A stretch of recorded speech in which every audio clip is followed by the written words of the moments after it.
Hello, everybody. All right, so we're going to continue on with our look at the page 2 of our study guide. Remember that if you have questions as we go through this, please do shoot me an email. I will answer any of the questions that you have. Let's start it off. Number 1, we're using all of these from the fill-in-the-blank box. I can tell you right now, most of them will be used more than once. Some of them will not be used at all. So as we kind of go through this, remember, just if you're confused about a question, ask. Will help, even on the final exam. So number 1, all the world's major religions begin on this continent. That is Asia. Number 2, Hinduism is mostly concentrated in India. 3, Christianity has the most followers worldwide. 4, Hinduism is our oldest religion. 5, Islam was founded by Muhammad. 6, Muslims practice the 5 pillars of Islam every day.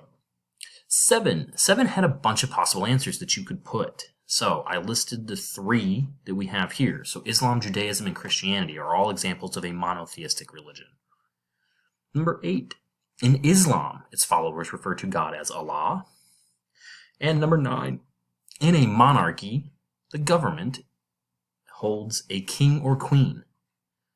That's who holds power in a monarchy. It's a king or queen. All right, let's scroll. 10, the United States has a form of democracy as their form of government. 11, Christianity evolved from Judaism. And 12, what religion does the caste system belong to? Hinduism. Remember that Buddhism, rejected this caste system. That's what created that's why he moved away from this notion of Hinduism. 13, we're defining polytheism. Remember that poly means many. So in this case, theism is the study of God. So we're looking at many gods, or the belief in many gods. 14, monotheism. Remember that mono means one. Theism, again, it's looking at the study of gods. So it's the belief in one God. 15, we're looking at the chart and kind of filling the chart in. So for Christianity, our house of worship is a church, the book is a Bible, and the symbol is a cross. For Judaism, the house is a synagogue, book is the Torah, and the symbol is the Star of David. For Islam, it's a mosque, the Quran, and the crescent moon and scythe. All right. I don't know why all of a sudden it jumps to 40, but numbering aside. What is the worldwide fertility rate? It's about 2.2. Name the 3 landlocked states. So these are 3 states that I picked. You can have picked others. As long as they don't touch an open body of water, you're good. So I picked Kansas, Colorado, and Nebraska. You could have picked North and South Dakota, Montana, Idaho. Like all of these places kind of in the middle of the country are all landlocked states. They're not going to be able to trade out on open seas. All right, Unit 5. Why did most Canadians' urban and industrial growth take place close to the border of the United States? That's who they trade with. A lot of trading is done within the United States. So it's easier if you're trading, you're close. 2, what 2 oceans does Canada not border? So that's the Indian Ocean and the Southern Ocean. They do not border either of those. 43, is Ontario a city, state, or province? It is a province. Remember that it is the O in Ottawa and Ontario. Ottawa being the city, Ontario is the province.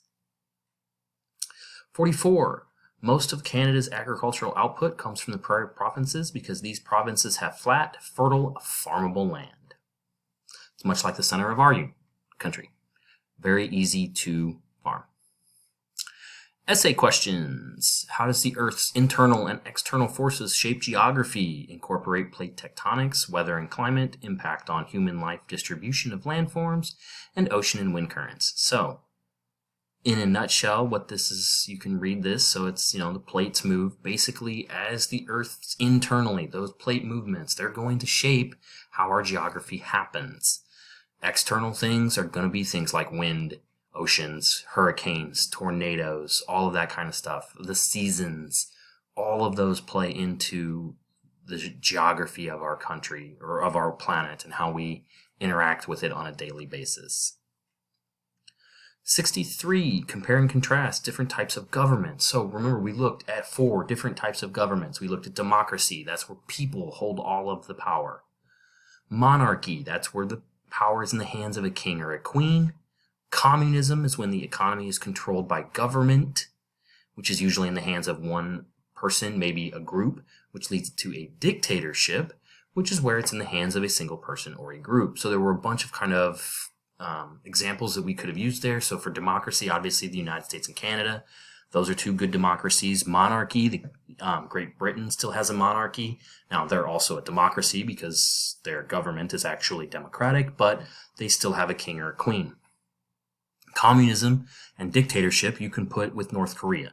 They're both falling into that same category. China is communistic as far as their government, but less the dictatorship. Again, still a single kind of group, but it does kind of shift power between one person or the next. But they're definitely communist. And then a dictatorship is definitely North Korea, where the power is held by Kim Il-sung. 64, we're looking at listing and describing the steps of our hydrologic cycle. So remember, these are the ones where how is weather basically created on the planet? Well, it starts with evaporation. The sun heats up the water. Remember that our planet is made up of mostly water. So as it heats up the water, it turns it into gas. As it basically creates that boil, turns it into that water vapor. The water vapor rises up into the air. As it gets higher and higher and higher, it gets colder and colder. Eventually, it condenses down into with other molecules, creates our clouds. There's your condensation. Condensation then eventually will move, and as it's moving with the wind and the weather and all that kind of stuff, gets more and more and more until it creates the point where it's no longer able to be supported by the air and falls back down to the earth as rain or precipitation. And that is the second page of your study guide. Hopefully it was easy and you have it all finished. If you don't, please, please, please make sure you're filling it out and getting it all done. That way you can get an A on your final exam. If you have questions, shoot me an email. Remember that on Thursday, that's it. That's turn-in day. That's the last day that you're going to be able to turn anything in and get credit for it. On Friday, you're SOL. Please, please, please, if you have questions, ask. I will be able to help you via email. Otherwise, I will see you on your final.